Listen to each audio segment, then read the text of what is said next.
여러분 안녕하십니까? 라디오 전망대 이용선입니다.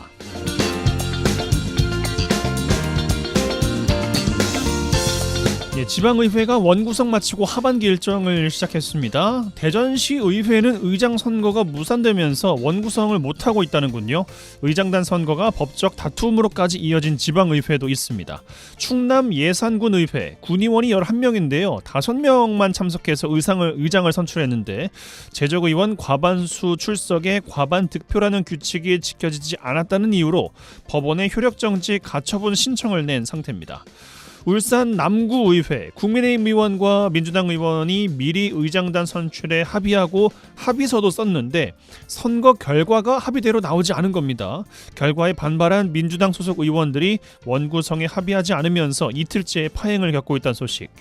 목포시의회에서도요, 당내 경선에 불복한 민주당내 갈등이 불거지면서 원구성에 애를 먹고 있습니다. 지방의회 다수당의 짬짬이식 의장 선출과 짬짬이에 불복한 밥그릇 싸움이 볼썽사납습니다. 지방의회 의장단 선거에도 민주의 개념은 물론이고 소수당과 여성, 장애인 등 정치 약자들을 배려하는 문화는 전혀 찾아볼 수가 없습니다. 또 뒤로 미뤄지는 예산안 심사, 조례 발의, 고스란히 시민들의 피해로 돌아가겠죠. 풀뿌리 민주주의로 민심에 가장 가까워야 할 지방의회 모습을 되찾으려면 지방의원의 당적 제한이라도 해야 하는 건지, 의회가 의회다울 수 있는 방안들 스스로 찾아내는 노력이라도 했으면 좋겠습니다. 오늘 라디오 전망대가 준비한 소식입니다. 지역 소식들 뉴스 브리핑 통해서 들어보고요. 매주 수요일 코너 라전법정 칭찬해주세요. 이어집니다. 잠시 후에 뵙죠.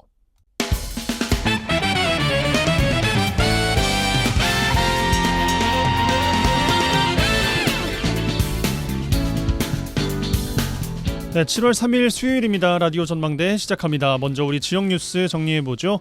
뉴스 브리핑 빅터뉴스의 장봉현 기자와 함께합니다. 전화 연결돼 있어요. 안녕하십니까? 네, 안녕하세요. 장봉현입니다. 네, 첫 소식 여수에서 시작합니다. 여수시 인구가 28만 명이 무너진 지 3년 만에 27만 명 붕괴를 눈앞에 두고 있어요? 네, 그렇습니다. 여수 인구는 지난 6월 말 기준 27만 47명으로 올 상반기에만 1,649명이 줄었습니다. 5월 말 27만 204명에 비해서 157명이 감소한 거고요. 이런 추세다 그러면 이달 내로 27만 명 붕괴가 점쳐집니다. 여수시 인구는 3년 통합 당시인 지난 1998년 33만 883명으로 정점을 찍은 이후 계속 내리막 추세인데요. 전남 제1의 도시를 자랑하던 여수시 인구는 2020년 3월 인근 순천에 내준 이후 격차는 더욱 벌어지고 있습니다. 지난달 말 기준 순천시 인구는 27만 6,986명으로 여수보다 6,939명이 많습니다. 이런 원인은 어디에서 찾아볼 수 있겠습니까? 네, 여수의 인구 감소는 노인 비중이 높은 초고령 사회 진입과 인구 유출 때문으로 풀이가 됩니다. 여수시 전체 인구 중에 65세 이상 노인은 6만 2,347명입니다. 전체 인구의 그 23.08%를 차지하고 있는 거고요. 그런데 그 전남도 전체 노인 비중은 26.64%고요. 큰 차이가 안 나는 거죠. 문제는 이렇게 인구가 줄어드는 속도가 가파르게 진행되고 있다는 데 있습니다. 2016년 29만 명 선에서 5년여 만인 2021년 3월에 28만 명대가 무너졌습니다. 하지만 3년여 만에 또다시 27만 명 정도 붕괴될 위기에 놓인 겁니다. 더욱이 여수는 지난 2022년 소멸 위험 지역으로도 분류가 됐었는데요. 소멸 위험 지역은 지역별로 65세 이상 노인 대비 20에서 39살 그 가입 여성 비율을 따져 소멸 위험 지수를 산출하는데요. 소멸 위험 지수가 0.5 미만이면 위험 지역으로 분류가 됩니다. 가입 여성 인구보다 노인 인구가 2배 이상 많아 인구가 줄어들 가능성이 높다는 의미인데 여수는 0.412로 소멸 위험에 이미 진입을 했습니다. 예, 제대로 된 문제 인식과 함께 대책을 요구하는 목소리도 많이 나올 것 같습니다. 이제. 네, 그렇습니다. 일각에서는 여수 국가산단이라는 좋은 일자리와 그런 좋은 산업 인프라를 갖추고 있는데도 인구가 계속 유출되는 데는 인구 정책 차별화가 없기 때문이라고 지적하고 있습니다. 출산장려금이랄지 전입 축하금 등 기존 사업들의 변형이나 미시적 접근만으로는 어려운 만큼 인구 지키기를 위한 중장기적인 대책을 마련해야 한다는데요. 지역 내 한 인구 분석 전문가는 출생률과 인구 감소는 전국적인 현상이기 때문에 현재 인구를 지키는 것이 가장 중요하다.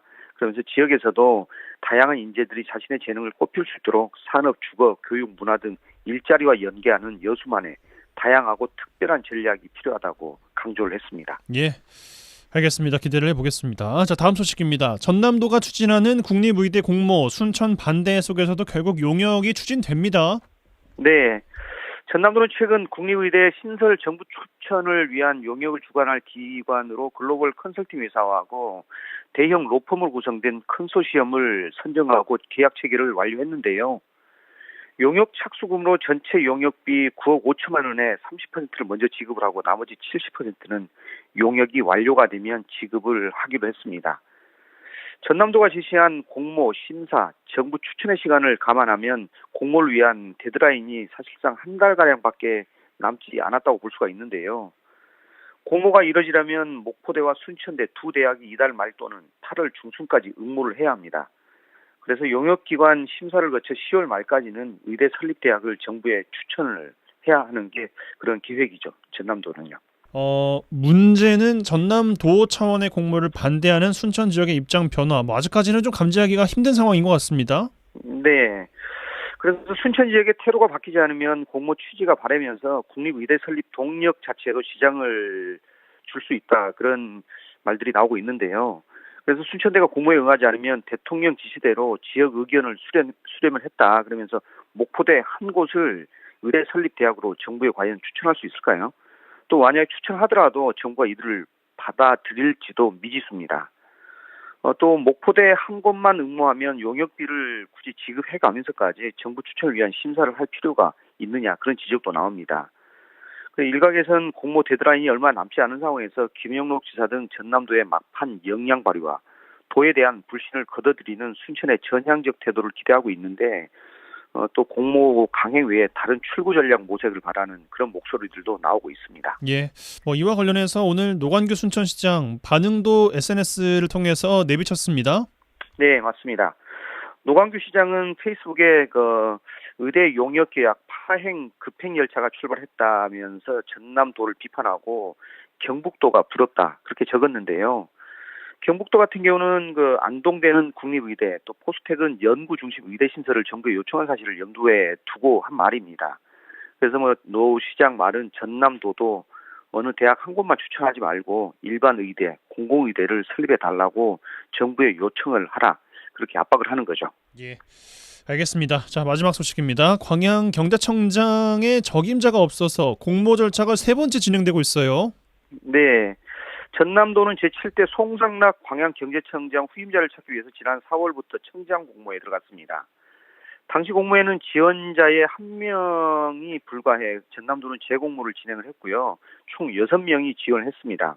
그러나 전남도는 지난 6월 지원자 중 3배수의 청장 후보를 압축을 했는데 끝내 적임자를 찾지 못해서 세 번째 공모에 들어간 겁니다.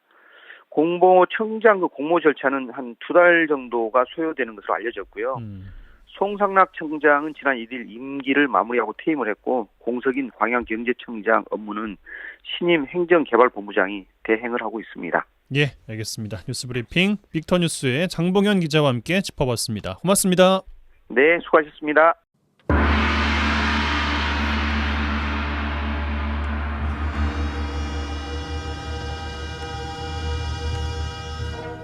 라전 법정.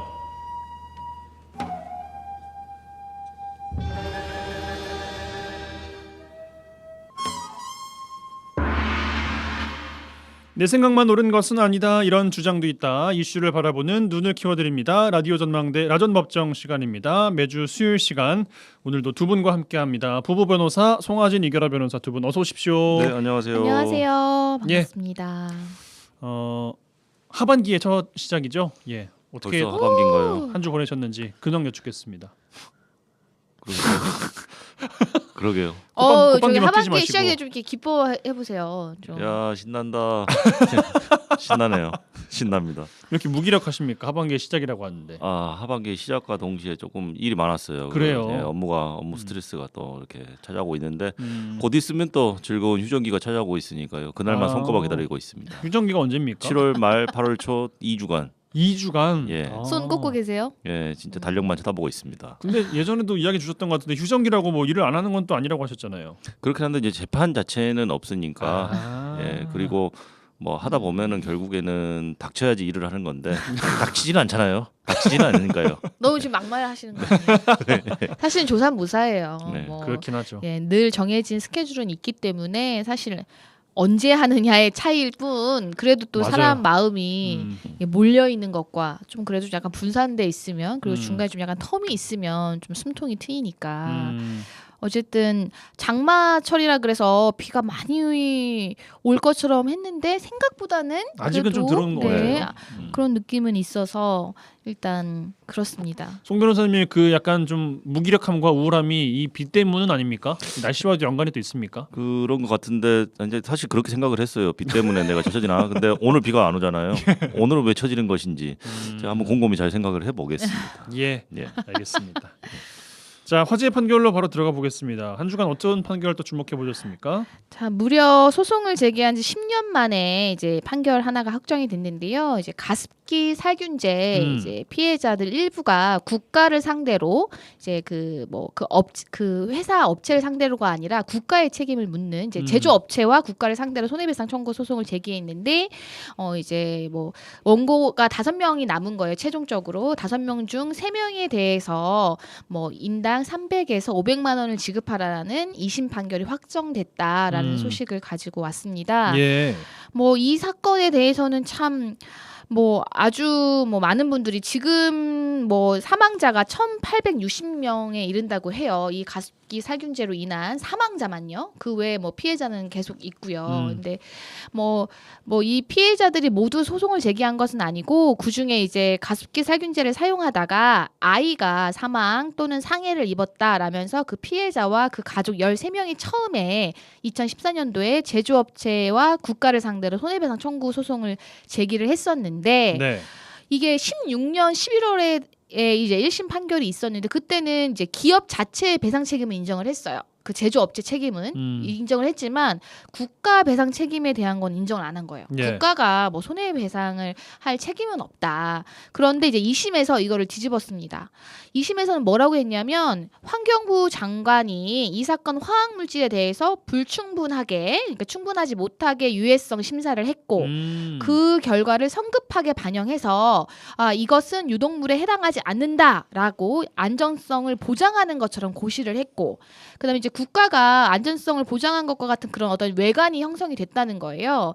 그래서 이 때문에 이 문제가 된 가습기 살균제의 화학 물질이 별다른 규제를 받지 않고 수입 및 유통이 됐기 때문에 이런 지금과 같은 끔찍한 피해가 일어났다라고 하면서 1심 판결을 뒤집고 이제 항소한 사람은 또 원고가 원래 13명으로 시작을 했는데 항소심에서는 5명밖에 안 남았거든요. 예. 그중 3명에 대해서 이제 300만 원에서 500만 원 인정했고 2명에 대해서는 왜 인정을 안 했냐면 가습기 살균제 피해 구제법에 있었어요. 그래서 거기서 일정한 이제 조정금을 받은 사람은 이거는 이미 위자료와 동일한 성격이다라고 해서 그 2명에 대해서는 청구를 기각했고 이제 이를 대법원이 확정한 것입니다. 네. 이게 법률적으로 좀 굉장히 큰 의미가 있는 것은 일단 어떤 기업이 제조한 물질로 인해서 피해를 입으신 분들이 있다라면 그 기업이 배상을 해야 된다는 건 너무나도 상식적인 이야기니까 그렇죠. 그건 당연한 것인데 네. 과연 그 기업의 책임을 넘어서 국가에게도 책임이 인정되느냐 이것이 굉장히 쟁점이었어요. 근데 허가를 내주고 수입 유통시킨 건 국가 아니냐 이제 이런 이야기. 그렇습니다. 뭐 유해성 검사를 할 의무라든지 이런 것들이 국가에 있지 않습니까? 그래서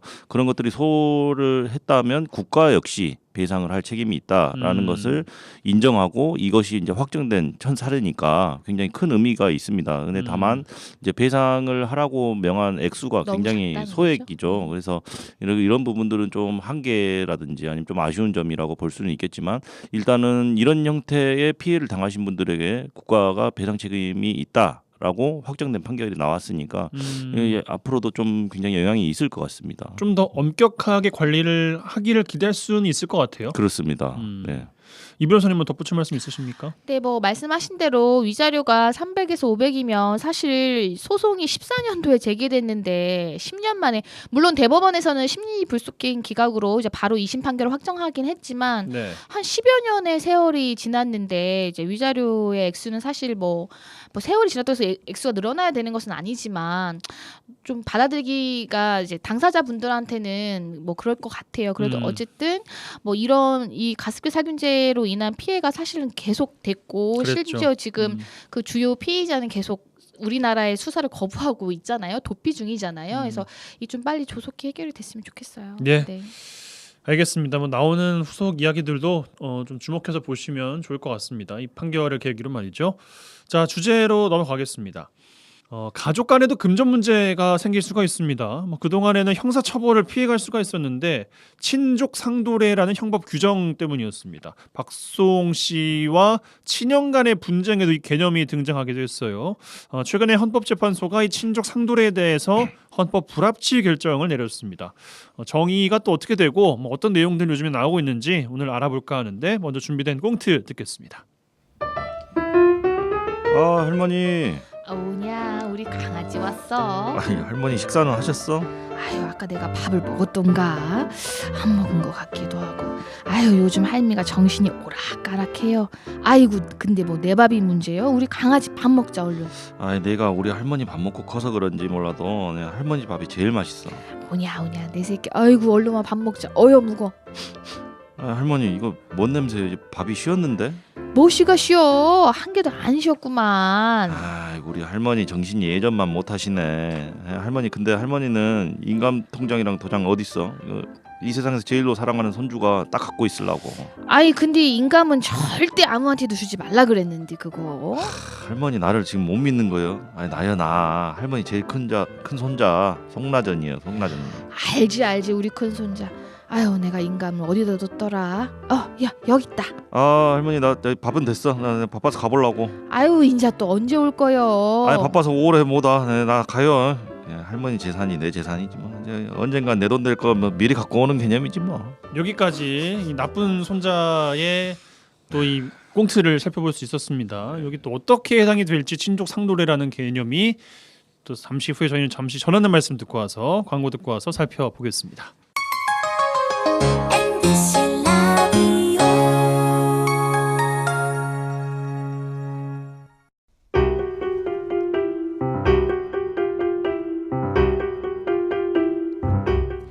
지역 뉴스 1시간 안에 정리해드립니다. 재미있고 편한 뉴스, 지역 시사는 역시 이용선의 라디오 전망대.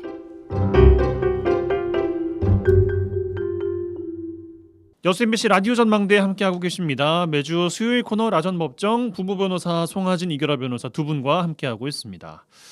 친족 상도례 최근에 좀 이야기가 많이 나왔습니다. 네. 뉴스에서도 좀 심심찮게 접한 분도 계실 것 같은데 그 이유가 헌법재판소에서 헌법 불합치 결정을 최근 내렸어요. 내용부터 좀 살펴주실까요? 일단은 친족 상도례의 뜻을 조금 아셔야 될 것 같은데 네. 친족 간에는 일정한 재산 범죄에 대해서 처벌과 소추라는 건 이제 법원에 이 사람에 대해서 형사 사건을 재판을 열어달라고 요구할 수 있는 그거가 소추잖아요. 그러니까 네. 소추 조건에 관한 특례를 규정한 것입니다. 그래서 이 뭐냐면 이제 뭐 지금 나온 뭐 예를 들어서 절도라든지 횡령이라든지 이런 일정한 재산 범죄가 친족 간에 이루어진 경우에는 형을 면제하겠다라는 게 이제 주요 골자인데요. 아무래도 이제 뭐 가족 간의 어떤 그 관계의 특수성이나 이제 그런 걸 좀 반영을 해서 그런 가족 간의 그런 금전 문제에는 좀 국가의 어떤 형벌권을 좀 개입시키지 말자. 좀 이런 게 있었던 것 같아요. 그런데 이게 이제 한 70여 년 만에 이 친족 상도례 규정이 좀 문제가 있다라고 이제 헌법재판소가 판결을 한 것입니다.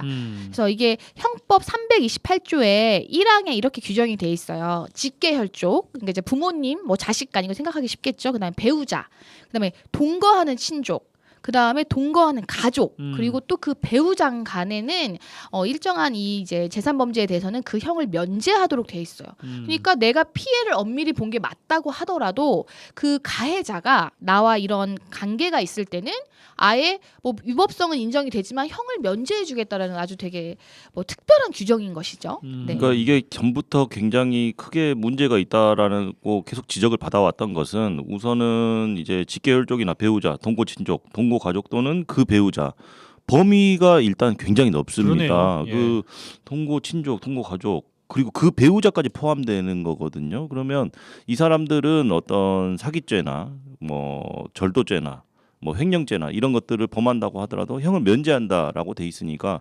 처벌을 하고 싶어도 할 수가 없고 고소를 한다 해도 수사가 개시되지도 않습니다. 그러니까 이래서 너무 이 그 과거의 가족의 개념과 현대의 가족의 개념도 많이 달라졌고 또 이 뭐 그 배우자까지 포함시키는 이런 광범위한 형태로 형을 면제시킨다라고 한다면 과연 이것이 사회적 정의에 부합하느냐라는 문제가 꾸준히 제기가 됐었죠. 그래서 네. 이번에 이제 헌법재판소에서 그런 지적들을 받아들여서 헌법 불합치 결정을 내린 것입니다. 네, 헌법재판소가 이렇게 결정한 주요 취지는 이거예요. 형사 피해자는 재판 절차에 참여해서 자기의 피해를 진술할 수 있는 권리가 있어요. 그거는 헌법이 보장하는 권리인데 이 조항은 너무나 많은 이제 넓은 범위에 이제 형 면제 규정을 두다 보니까 내가 어쨌든 이 사람하고 친인척 관계는 어쨌든 일정한 관계가 있다고 하더라도 내가 피해자로서 내가 이런 피해를 받았다라는 어떤 그런 것들을 진술할 수 있는 권리 자체를 박탈시킨다는 거예요. 아하. 그래서 그거는 기본권의 침해다. 너무 기본권. 뭐 입법의 재량이 있다고 하더라도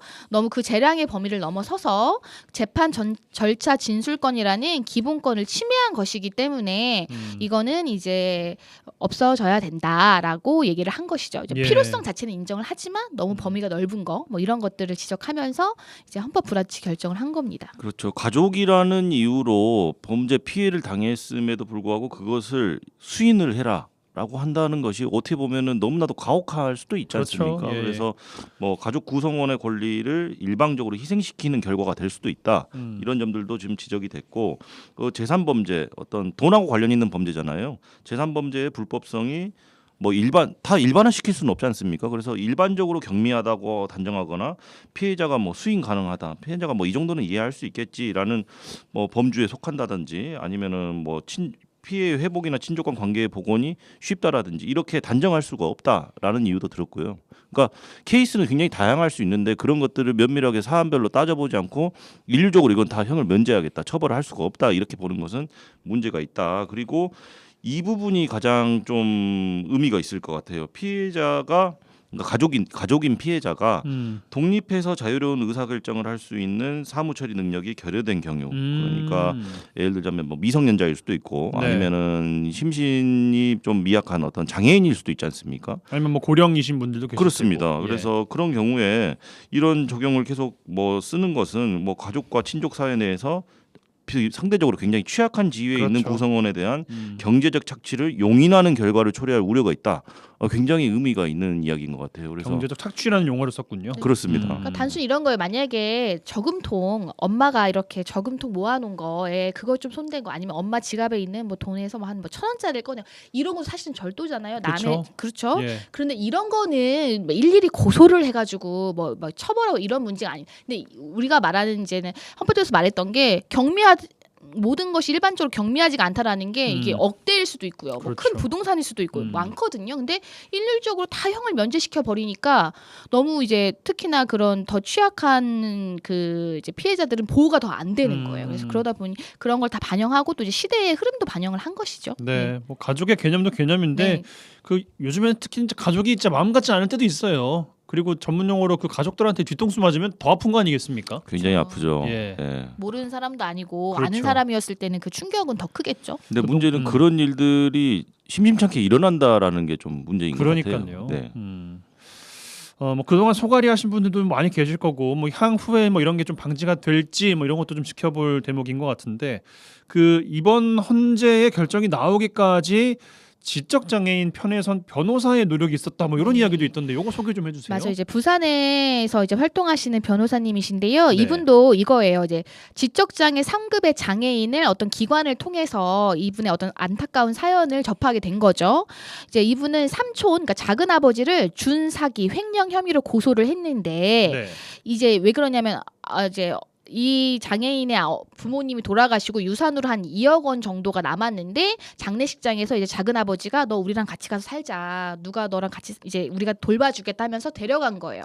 그러면서 이제 뭐 자기 자녀의 명의로 뭔가를 이제 옮기거나 이제 이런 행위를 한 거죠. 그 이제, 2억이라는 유산을. 그렇죠. 그래서 이제 수년간의 피해가 있었는데 네. 그거에 대해서 고소를 했는데 동거한 기간 동안에는 이 형 면제 규정이 적용이 되니까 동거하지 않은 기간에만 뭐 인출된 또는 뭐 이체된 금액 한 1,400여만 원만 인정이 되고 나머지는 아예 처벌조차를 못하니까 이 장애인이 와. 아무리 지적 장애인이지만 왜 내가 이렇게 피해를 받는데 왜 내 억울함을 말할 수조차 없냐라고 하니까 이제 이 변호사가 그러면 헌법 소원을 해야겠다. 이 조항이 문제다라고 해서 2020년에 이 사건을 제기를 해요. 2020년 3월에 네. 이제 4년 만에 이제 이 판결이 나온 것이죠. 예, 그래서 뭐 소급 적용은 되지는 않겠으나 어쨌든 뭐 이러한 변호사님들의 역할 그리고 또 노력으로 이제 이 조항이 70여 년 만에 이제 문제가 있다. 그 전에도 합헌 결정은 있었어요. 근데 이제 뒤집힌 거죠.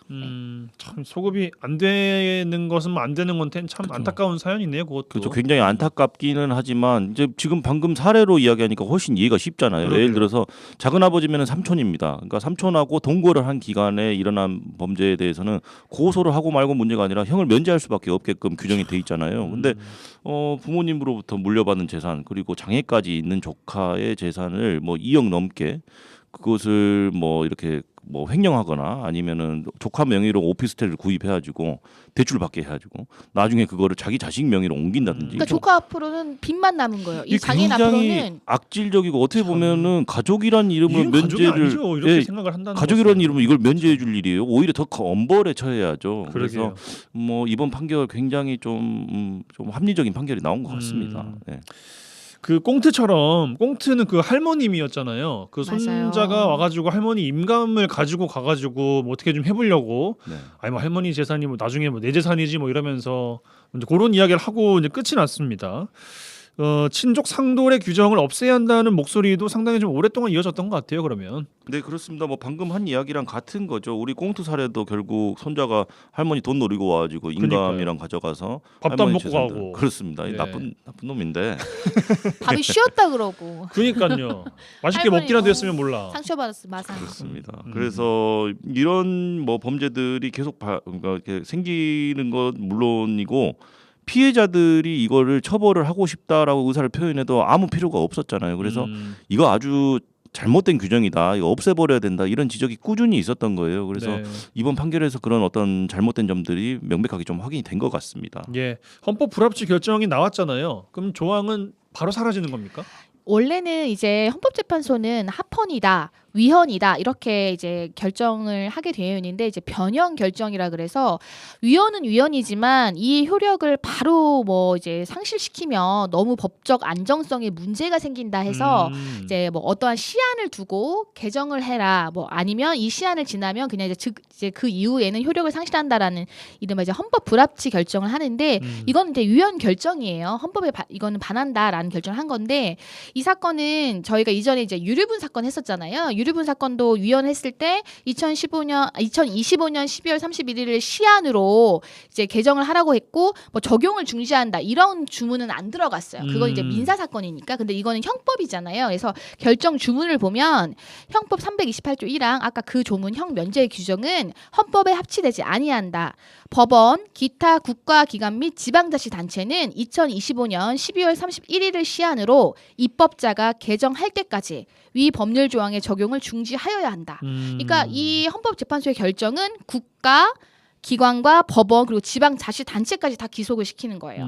그러니까 모든 기관에 대해서는 내년 말을 시한으로 입법자가 어쨌든 개정할 때까지 이 조항을 적용을 해서 어떤 걸 하면 안 되고 그리고 이제 이 시한을 지나면 아예 이거는 이제 효력 자체 상실되는 거예요. 그러니까 효력이 아예 지금 없어진 것은 아니지만 일단은 적용을 중지하는 걸 명령한 거기 때문에 실질적으로 이제 뭐 이거 형 면제 조항을 들면서 나는 처벌 대상 아니지 않냐라는 말을 못 하게 된 건 맞죠.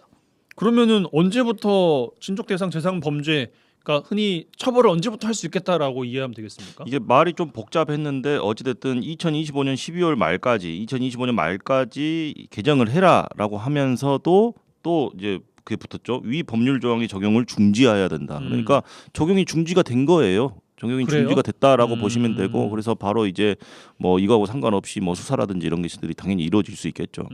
알겠습니다. 그 이번에 헌법재판소가 들여다본 내용 가운데에서 친족 상돌의 이외의 법 조항도 있다고 들었거든요. 네. 제가 말할까요? 그 같은 그 조문의 2항에 있어요. 그러니까 지금 뭐 형면제가 되는 범위가 엄청 넓었잖아요. 뭐 직계혈족, 그다음에 뭐 배우자, 이래 동거 친족, 동거 가족까지 있었는데 네. 1항에 열거한 친족 이외에 그러니까 이외의 친족 간에는 고소가 있으면 공소를 제기할 수 있다. 이건 무슨 말이냐면 1항에 그 열거된 그런 친족 간에는 아무리 내가 피해가 있다고 호소를 한들 당신과 가해자 사이에는 이런 관계가 있기 때문에 그냥 형이 면제되기 때문에 그냥 이제 검찰 사무규칙에 따라서 그냥 아예 공소권 없음 처분을 해버렸었는데 그 외의 친족 간이면 일단 고소가 있으니까 수사는 진행이 되고 처벌도 할 수 있습니다. 그거에 좀 차이가 있는 거예요. 근데 이거에 대해서는 합헌이라고 결정한 거예요. 이거는 뭐 입법의 필요성이나 뭐 어떤 이 규정으로 인한 어떤 뭐 제한되는 기본권이나 이런 거 다 고려했을 때 어쨌든 재판 절차 진술권 자체를 침해하는 건 아니잖아요. 어쨌든 고소를 하기는 해야 되니까 뭐 이제 그걸 아예 직접적으로 침해하는 것은 아니기 때문에 이 2항 자체는 합헌이라고 본 거죠. 그럼 고소가 이제 있어야 공소를 제기할 수 있다는 건데 고소해야 되는 기간은 따로 좀 있습니까? 예, 그렇습니다. 이 친족 상돌의 이야기를 떠나서 고소를 해야만 처벌을 할 수 있는 죄가 친고죄라고 하잖아요. 예. 근데 고소 기간에 대한 규정이 별도로 형사소송법에 있거든요. 여기 보면은 친고죄, 그러니까 고소가 있어야 처벌을 할 수 있는 범죄에 대해서는 범인을 알게 된 날로부터 6월을 경과하면 고소하지 못한다라고 돼 있어요. 그러니까 내가 범죄 피해 사실과 범인이 누구인지 알게 된 날로부터 6개월이 경과해 버리면 고소를 하고 싶어도 또 할 수가 없는 것이죠. 그래서 굉장히 주의하셔야 됩니다. 그러니까 예를 들어서 아까 우리가 언급했던 사례처럼 동거하지 않는 삼촌인 경우에는 고소하면 처벌을 할 수가 있는 거잖아요. 지금. 근데 삼촌이니까 좀 고민을 했어요. 고소를 할까 말까 하다가 만약에 근데 내가 알게 된 날로부터 6개월이 넘었다라고 하는 순간 고소를 할 수가 없습니다. 그럼 또 처벌할 수 없게 되는 거니까 친고죄에 해당해서 처벌을 할 수 있되 처벌을 하는 것은 가능하지만 고소 기간이 6개월이 있다. 이것은 굉장히 좀 주의하셔야 될 포인트입니다. 물론 단서 조항은 있어요. 불가항력의 사유로 고소를 할 수 없는 때. 그 사람이 날 자꾸 감금해놓고 내 재산을 뺏었어. 그래서 나중에 탈출을 했어요. 근데 그게 뭐 한 수십 년 동안 감금돼 있을 수도 있잖아요. 그러면은 이제 뭐 이거 입증이 어렵기는 하겠지만 이거 6개월로 제한하면 대부분 이런 거는 이제 예를 들어서 뭐 지적 장애가 있거나 이런 사람들을 피해자로 삼는 경우에는 오랜 기간 장기간 그 착취가 이루어지거든요. 그러면 사실상 이 사람한테는 제대로 내가 피해를 입은 건지조차도 나중에 어떤 상담이나 이런 걸 통해서 알게 되기 때문에 그 기산을 무조건 뭐 같이 산지 아니면 피해를 입은 지 6개월 지났네 그러면 끝 이렇게 하지는 않고 단서 조항은 있어요. 고소할 수 없는 불가항력의 사유가 있을 때. 그러니까 이게 불가항력의 사유냐인지는 또 다툼이 있겠지만 그렇다고 해서 그럼 6개월 지나면 나 무조건 고소 못하네 이렇게 하실 건 아니고 본인이 피해를 입으셨다고 이제 지금이라도 뭔가 자각을 이제 하게 되신 분들은 좀 적극적인 상담을 통해서 좀 그 구제받을 수 있는 방법이 있는지를 한번 알아보시면 좋을 것 같아요. 이거 그러게요. 6개월에 딱 그것만 맡기지 마시고. 네. 그러니까 그동안은 이제 그런 분들도 많이 계셨을 것 같아요. 뭐 시기를 놓쳤다든가 아니면은 그 가족이라는 것이 그 누군가를 보호한다는 그 테두리이기도 하잖아요. 그리고 그 뭐 협박 내지는 뭐 진짜 내가 혼자가 되면 어떡하지라는 것 때문에 말도 못하는 경우가 있었을 것 같은데 그래도 이 말씀하셨던 그 지적장애인 그 부산에 계셨던 3급 그분 그 작은 아버지가 뭐 해서 2억 가까이를 뭐 그렇게 했다고 하는데 이분도 본인이 행동을 했으니까 이렇게 된 거잖아요. 그렇습니다. 그 동안에 묻혔던 것도 굉장히 좀 많을 것 같고. 장애인 그 기관에서 아마 그걸 알아차린 것 같아요. 음. 그래서 뭔가 이제 알 수 있잖아요. 그걸 단번에 알 수는 없지만 왜냐하면 이분은 재산에 대한 개념도 없는데 왜 막 빚이 남아 있고 자기가 뭐 스스로 이거를 뭐 대출을 받고 이렇게 할 수가 없는 사람인데 왜 이런 게 있을까? 그런 거에 대해서 이제 그 담당하시는 분들이 그냥 이제 이제 그걸 허투루 보지 않고 낌새를 느끼고. 나셨던 것 같고 그래서 저 적극적으로 나가서 법률 상담도 받아보고 그거에 또 이거에 또 협력한 또 변호사님도 있어서 뭐 늦게나마 아니면 그리고 또 이분도 그랬다 그래요. 내 사건은 비록 이걸로 해결이 안 됐지만 이게 이제 앞으로 적용이 돼서 다른 사람들은 피해를 보이지 않게 됐다라는 거에 뭐 이제 감사하다라고 했다고 하니까 뭐 아쉽지만 의미는 있는 것이고 이제 그 부분에 대해서는 그 피해액에 대해서 형사적으로는 처벌을 못할지라도 민사적으로는 청구권이 바로 또 없어지는 것은 아니니까 그래요. 예, 그 기간에 해당하는 것들은 어떻게 반환 조치를 해야겠죠. 그 마지막으로 뭐 법률 이런 거 이야기하면 해외 사례 같은 거 이야기 많이들 하잖아요. 네. 친족 상도례가 있는 나라가 또 있습니까? 네, 대표적으로 뭐 프랑스, 독일, 일본 이런 나라들에도 있고 그 법 체계라는 것이 각 나라마다 뭐 엄청나게 다르거나 그러진 않아요. 그래서 프랑스 같은 경우에는 뭐 직계 존속, 직계 비속 그리고 배우자 사이에 강요, 공갈, 사기, 횡령 이런 범죄들은 형사소추되지 않는다라는 규정이 있고 독일도 뭐 친족이나 후견인, 보호자 아니면 같은 주거 공동체 사이에서 일어난 절도, 횡령, 사기, 배임 이런 죄들은 친고죄, 고소가 있어야만 형사소추할 수 있다. 뭐 이런 규정들이 있고 일본도 친족상도례 규정이 있기는 있는데 동거 가족, 우리는 동거 친족도 포함된다라고 했었잖아요. 지금 뭐 이제 이번에 판결 나긴 했지만, 근데 일본은 이미 1947년에 동거 가족은 여기서 제외시킨다라는 개정안이 발의돼서 통과가 됐습니다. 그래서 뭐 각자 규정이 있긴 한데 나라별로 좀 차이가 있는 거죠. 그러니까 이번 헌법재판소가 이번 헌법 불합치 결정을 하면서도 외국의 입법 내에 비추어 보더라도 우리나라는 너무 넓게 인정한다는 거예요. 이제 우리가 대륙법의 영향을 많이 받았다 이런 말을 하잖아요. 영미법계보다는.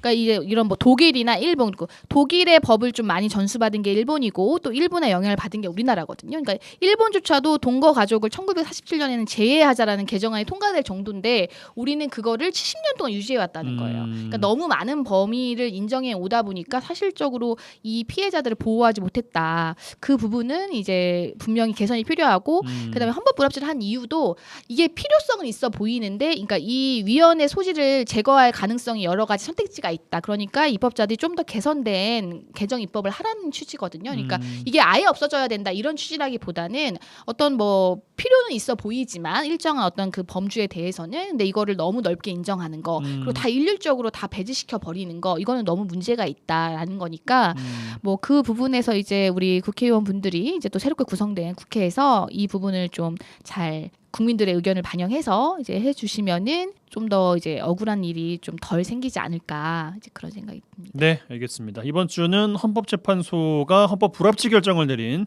친족 상도례에 관련된 이야기들 총정리해드렸습니다. 라전법정 부부 변호사 송하진, 이결하 변호사 두 분과 함께했어요. 두 분 고맙습니다. 네, 감사합니다. 잘했군 잘했어 잘했군 잘했군 잘했어 그러게 내 영감이라지 잘했군 잘했어 잘했군 잘했군 잘했어 그러게 내 마누라지. 네, 지역의 온기를 불어넣습니다. 라디오 전망대 칭찬 릴레이 캠페인 칭찬해 주세요 시간입니다. 이미지 리포터 나와 계세요. 어서 오십시오. 네, 안녕하십니까? 네, 장마철입니다. 그리고 여름에 무더위도 이어지고 있는데 주거 취약계층의 노후된 주택들이 걱정입니다. 그래서 지역 곳곳에서 이런 노후주택 시설 보수 사업이 이루어지고 있는데 오늘은 집수리 봉사활동을 하는 자원봉사자분들 만나보셨다고요? 네, 이 얼마 전 여수 화양면 지역사회 보장협의체가 이 화양면의 70대 독고 여성 어르신 가구의 방충망과 전기시설, 이 전등을 교체하는 주거 환경 정비 사업을 펼쳤습니다. 예. 이 방충망 교체 작업은 화양면 지사협의 김만곤 위원장이 매년 해오는 재능 기부 봉사인데요.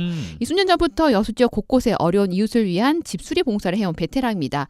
누군가에게 작은 것 하나라도 나눌 수 있는 것에 감사하다는 마음으로 봉사한다는 김만곤 자원봉사자를 만나봤습니다.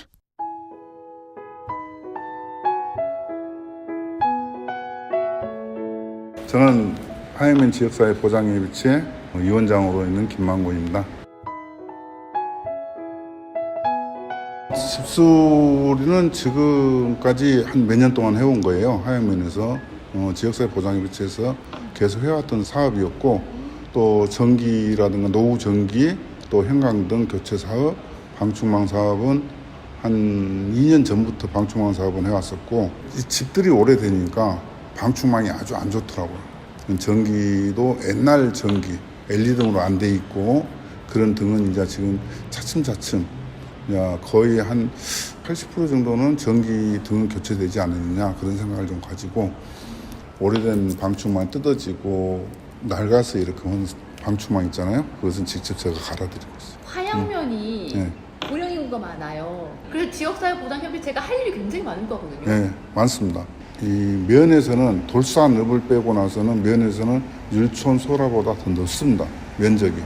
그리고 면적이 넓고 경로당도 많고 그렇게 해서 그 구석구석 다니다 보면은 엄청 어려운 집들이 많이 있습니다. 할 일도 많습니다. 내가 봉사를 해야 되겠다라는 마음을 가진 계기가 있으셨던 거예요. 그것은 오래됐죠. 순천대학교에서 생긴 미라레가 있는데 그 여수 미라레라고 또 미라레가 있었어요. 거기서부터 봉사활동을 했죠. 20대에서부터. 직장에 다니면서 봉사활동 거기에 이제 가입이 돼가지고 그 활동을 하게 된 거죠. 선생님께서 본격적으로 집수리를 많이 하시잖아요. 예. 가장 기억에 남는 집수리가 있다면서요. 82세 된 할머니 그 원룸을 지준하고 3년 동안 사시는데 돌아가셨다면서 너무나 행복했었다는 그 말을 듣고도 참 가슴이 뿌듯했고 한편으로는 조금 더 사셨으면 좋았을 건데 하는 생각도 들었었고 또 만덕동이에요. 만덕동에 장애인 집인데 지붕계랑부터 사시랑 대문까지 전부 다 페인트 칠까지 다 해줬는데 그 집을 저희들이 한 지붕계랑까지 하는데 한 5일 동안 했어요. 그 집을 화장실까지 전부 해서 했는데 집에 이제 사시다가 지금도 그분들이 살고 계신데 한 분이 장애를 가진 분이 돌아가셨다 그러더라고요. 그래서 그래도 너무나 고마웠다고 회장님 너무 고맙습니다 그러고는 이야기하더라고요. 그래서 또 한편으로 눈물도 글썽 나고 한편으로는 참 그렇게 사셨다니까 고맙네요. 그런 것도 있고 돌산에 이야기했더니 돌산에 그 집은 장애인 부모가 장애인이고 자식들이 어렸었는데 지금 그 화장실까지 그 높은 데를 그 화장실 정화조를 싣고 올라가는데 혼이 났습니다. 그 집을 한 4일 동안 거기도 했었는데 옛날 화장실을 처분시키고 따로 화장실을 수세식으로 지어 샤워장까지 따로 지준 거죠. 그렇게 하면서 화장 정화조까지 묻어서 포크레인 가져가가지고 올라가서 또 해줬는데 그 아들이 지금은 나이가 먹어가지고 이제 서울대학교 졸업을 해서 그 이야기를 들었습니다. 그래서 너무나 그런 것 저런 거에서 행복하고 모든 집들을 내가 수리를 해서 이 집도 가서 보면 내가 해준 건데 청소도 하고 도배장판도 깔아주고 싱크대도 놔주고 그래도 행복하다는 생각이 들어요. 그런 집들이 며칠간 손을 거쳐서 탈바꿈 됐을 때 그때의 기분이 되게 좋으실 것 같아요. 아주 기분 좋죠. 그리고 이제 헌 집을 새집같이 해놨잖아요. 그리고 이제 또 등도 제일로 뭐냐면 도배 장판이 탁 깔고 나서 그 그냥 컴컴한데 이런 데서 도배 장판 해도 모릅니다. 근데 형광등을 건쳐놓고 등을 LED등으로 해갖고 불을 탁 켜는 순간에 환하잖아요. 방이. 그때 기분. 그 행복감이라는 것은 그걸 못 느껴본 사람들은 모르죠. 그래서 뭐 거의 섬만 빼놓고는 거의 다 돌았죠. 뭐 보통 면단이나 동단위는 5, 6개 집도 현대가 있고 정말 행복해요. 그냥 그 마음으로 어쩌면 이제 제가 이렇게 생기는 애도 좀 제가 좀 눈물이 많아요. 그런 게 여튼 이제 좀 혼자서 울기도 하고. 그게 그런 집들이 뭐냐 그러면 자식이 없진 않아요. 또 자식이 있는 집도 있습니다. 여기 사각지대다 그러잖아요. 그 사각지대에 있는 사람들한테 집수리를 많이 했어요. 기초수급자는 정부에서 이렇게 많이 나오잖아요. 근데 사각지대에 있는 건 자식이 있기 때문에 혜택을 못 받습니다. 그래서 옛날 말이 있어요. 무자식이 상팔자라는 말이 있어요. 근데 자식이 있는데 자식이 돌보지 않아요. 우리 회원들은 한편으로는 그래요. 나보고 회장님 자식이 있는데 왜 이 집을 해줘야 됩니까? 이런 경우도 있습니다. 근데 자식이 있으면 뭐 할 거냐. 오질 않는데. 이분은 여기서 그러면은 이런 상태로 이 막 곰팡이 냄새 나고 뭐도 하고 이런 데서 주무시고 그러면 돌아가시란 말이냐. 그건 아니지 않냐. 그런 거 저런 걸 전부 떠나자. 우리가 봉사는 자식이 있다고 해서 안 해주고 없다고 해서 해주는 그런 봉사가 아니고 어려운 집을 찾아가서 해주는 것이 봉사 아니냐? 나가 그러고 우리 회원들한테 그 이야기를 합니다. 오랫동안 해오셨는데 앞으로도 와 내가 해야 될 게 많구나를 느끼실 것 같으세요?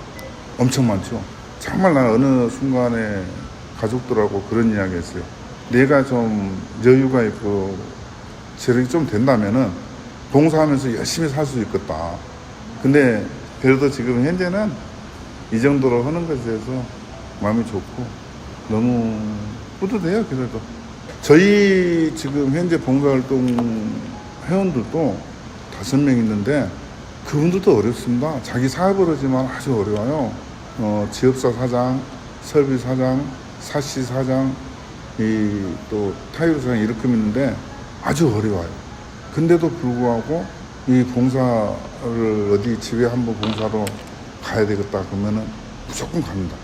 따라가서 자기가 재능 기부하고 근데 즐겁게 하면은 피곤한 줄 모릅니다. 그냥 즐겁게 해야지. 웃으면서 땀 쭉쭉 흘리고 속옷까지 다 젖어가면서 하더라도 웃으면서 해야지. 왜 내가 이것을 해야 돼? 내가 왜 이 일을 해야 돼? 이런 생각까지만 처음부터 안 해야지. 그리고 내 부모라는 생각을 가지면서 하면 행복하잖아요. 그런 마음으로 하는 거고 세상에서 제일 행복이라는 것은 남한테 베풀 줄 아는 사람. 우리가 그렇잖아요.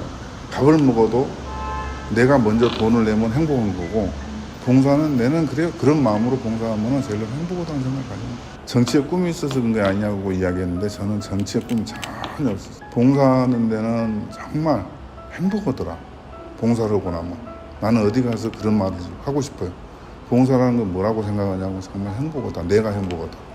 내가 행복하면 남도 행복할 거 아니야. 봉사를 할 때는 절대 웃으면서 봉사해라. 짜증내는 봉사는 안 해야 된다. 집안에부터 봉사를 해라. 집에 봉사를 못 하고 밖에 나와서 봉사하는 것은 그게 봉사 아니다. 내 집부터 봉사를 하고 난 다음에 밖에 나와서 봉사해라. 항상 그런 이야기를 제가 하고 있습니다.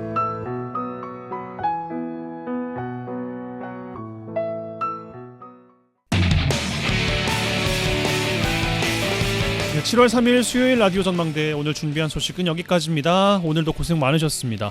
끝곡 흐르고 있습니다. 윤하의 혜성 들으시고 오늘 마무리 잘하시고 내일 저녁 6시 5분에 다시 뵙죠. 이용선이었습니다. 저 빛나는